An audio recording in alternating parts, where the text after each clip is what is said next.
This is the 9th session on mental emotional fitness. In this session, we are going to talk about how to recognize irrational thinking in yourself and others, and why doing that is important. The two simple but important reasons are that thoughts cause feelings, not events, and attitude is always the father. Many decades ago, Dr. Ellis identified and named 4 basic types of irrational thought. He called them demandingness, awfulizing, can't-stand-it-itis, and label. Let's start with demandingness. You have 3 basic ways you could look at things. First, you could not care about something. Second, you could want, prefer, and desire something to happen or be a certain way. Third, you could think you need it, it's a necessity in your life, and demand it. And you could really not care about something, or sort of not care about it. You could sort of want, prefer, or desire something, or really want, prefer, and desire it. And you could sort of think you need something, that it's a necessity, and be sort of demanding, or really think you need it, really think it's a necessity, and be really demanding. What we need air, we'll die in minutes if we don't get it. We need water, we'll die in days if we don't get that. We need food, we'll die in weeks or months if we don't get food. But do we need something like love in the same way we need air, water, and food? There have been plenty of people throughout human history who have died because of a lack of air, water, or food. Has anyone ever died from not getting as much love as they wanted, preferred, or desired? Has there ever been a death certificate that listed the cause of death as lack of love? There's been plenty that listed the cause of death as lack of oxygen, water, and food. Yes, there are people who upset themselves so much about not having as much love as they would like that they do take their own lives, but the cause of death is not lack of love. And some of those people could have had people who truly did love them, but they simply didn't realize it or perhaps refused to believe they did. Many schools teach Maslow's hierarchy of needs and that humans have a need for love and belonging. Well, here's an important question. If you have a teenage daughter, would you want her to believe that she needs the love of her boyfriend like she needs air, water, and food? Would she be as free to do what she wanted to or what was best for her if she looked at things that way? So, do people need love and so many other things they say they do, like they need air, water, and food, or do they simply think they do? When people think they need something they simply want, it's called a perceived need, as opposed to a biological need like air, water, and food. There are a lot of things that would be nice to have, but that we can live without, but that we simply convince ourselves we need and can't live without. We all have the right to want whatever we want, no matter what others think and whether it's good for us. However, Dr. Ellis contended that the mistakes people make are that they start to think they need things they simply want, they start to treat their simple preferences as necessities, and they start to demand what they simply desired. He believed that this was an innate tendency. It has to do with the verbs people use to construct their thoughts and comments. They start to say they need something. They start to tell themselves that something has to be a certain way, or that they or others have to do something, or that something can't be the way it is, and that they or others can't do something, and that something in their life shouldn't be the way it is, or can't be, and should be some other way instead, or that they or others should or shouldn't do something, and be the way they are. Rule number 2 is that the greater the difference between someone's expectations and reality, the more emotion they'll generate needlessly. For example, if you had children and didn't care if your children yelled and screamed, and they did, you wouldn't generate any emotion. However, if you wanted, preferred, and desired for them to be quiet, and they weren't, you'd generate frustration, irritation, and annoyance. However, if you not only wanted, preferred, and desired they be quiet, but thought they needed to be, had to, and must be quiet, and demand that they be, and they're not, you'd get angry. Frustration comes from wanting, preferring, and desiring something, and it not being the way you want, prefer, or desire. Anger comes from thinking you need it, it's a necessity, and demanding it, and then not getting it. If you were in a relationship and you honestly didn't care if the person stayed or left, and they left, you wouldn't generate any emotion. You might even be relieved. However, if you wanted to be with them and they left, you'd be sad. And the frequency, intensity, and duration of your sadness would depend on how badly you wanted them to stay. But if you not only wanted to be with them, but thought you needed to be and couldn't live without them, and then they left, you'd probably end up very depressed. You can make demands of others, yourself, and life. If you make demands of others and they're not met, you generate anger. If you make demands of yourself before an event, you'll generate anxiety. For example, if you had an interview for a great job tomorrow and you told yourself you have to do well, meaning you must say and do everything perfectly and can't make any mistakes at all, you'd probably end up generating anxiety. If after that interview you tell yourself you should have done better and you shouldn't have said or done things the way you did, you'll probably generate shame and guilt. Loneliness doesn't come from simply being alone, but from what you think about being alone. For example, that you should have more friends than you do, or you should have a boyfriend or girlfriend, or should be married, or have a family by now like others you know, or that you literally and utterly can't be alone anymore. The difference you create between your expectations and reality will be what causes you to feel lonely, not being alone. When people get depressed, they are basically making demands of life, that their life be better or easier than it is, and it's not. They are basically demanding that certain things shouldn't or can't be happening to them, and they are. Demanding that everything in your life or your day go exactly as planned or exactly as you would like can cause you to generate anxiety as well. And demanding that life always be more fun and exciting and interesting than it is can cause someone. When you get angry, your basic demand is that everyone has to do what you want and has to be the way you want them to be.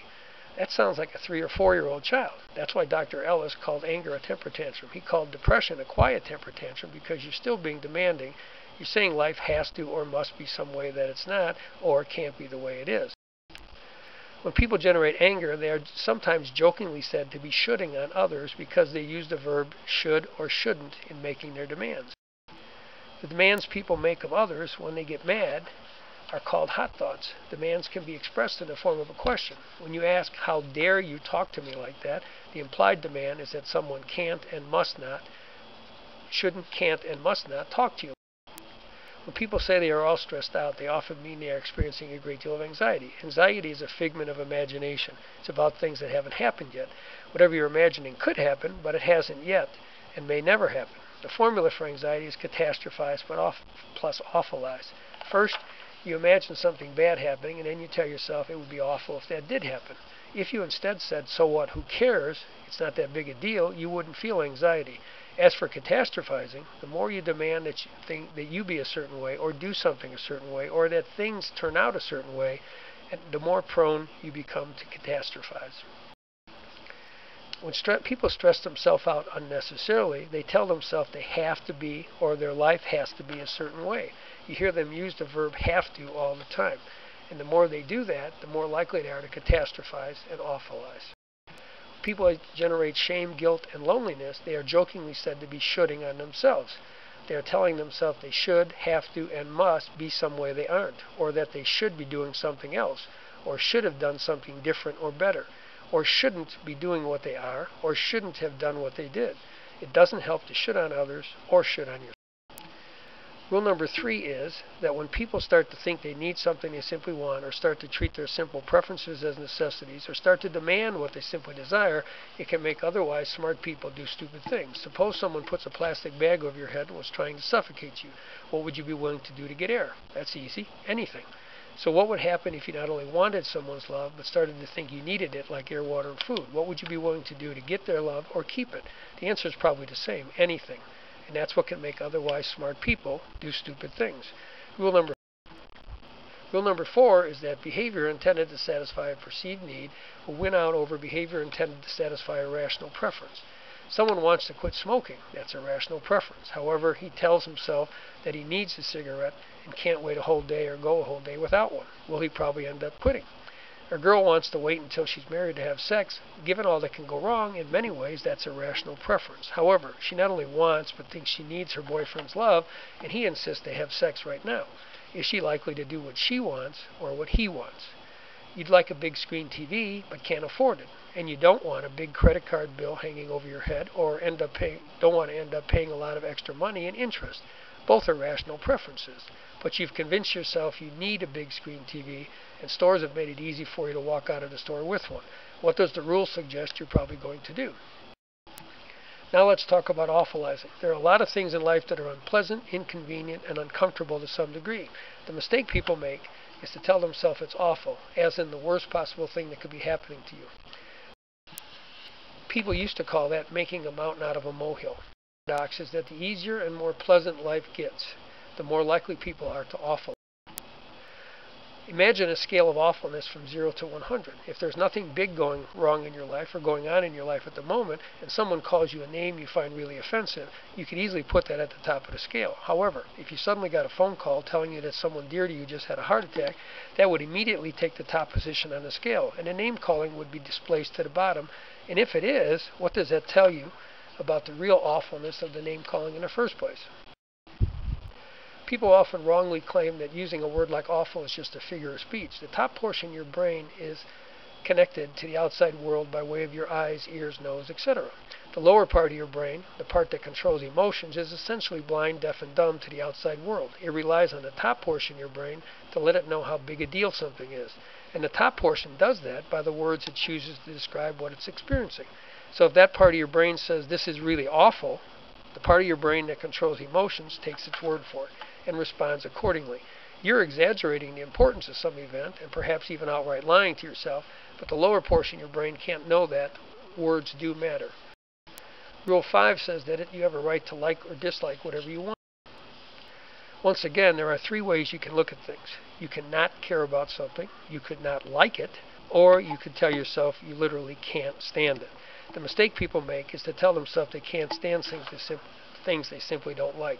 If you truly couldn't stand something physically, you'd die. If you truly couldn't stand something mentally, you'd go crazy, have a mental breakdown. Every day, millions of people say they can't stand things, but we don't have dead bodies lying everywhere or people having nervous breakdowns all over the place. The reality is that people can stand all kinds of things. They simply don't like them. Dr. Ellis called this "I can't stand it" itis, because by telling yourself you can't stand things you simply don't like, you needlessly inflame yourself. Low frustration tolerance, or LFT, is a common emotional state that keeps people from doing many simple things they could to make their lives better. For example, exercising more, eating more nutritious foods instead of junk food, or fast food. LFT, or low frustration tolerance, is largely a product of people telling themselves they can't stand doing things that they simply don't like. With label and damning, there are again 3 ways you could look at things. You could not care about what you or someone else says or does. You could dislike what they or you said or did. Or you could label and damn them or yourself for saying or doing it. When you label and damn someone or yourself, you're basically guilty of blatant overgeneralization. It's like calling an apple bad simply because it has a bruise, even though 95% of the apple is still perfectly edible. It's calling someone or yourself stupid for doing a stupid thing, even though they or you are very smart in many other ways. It's condemning the doer instead of the deed.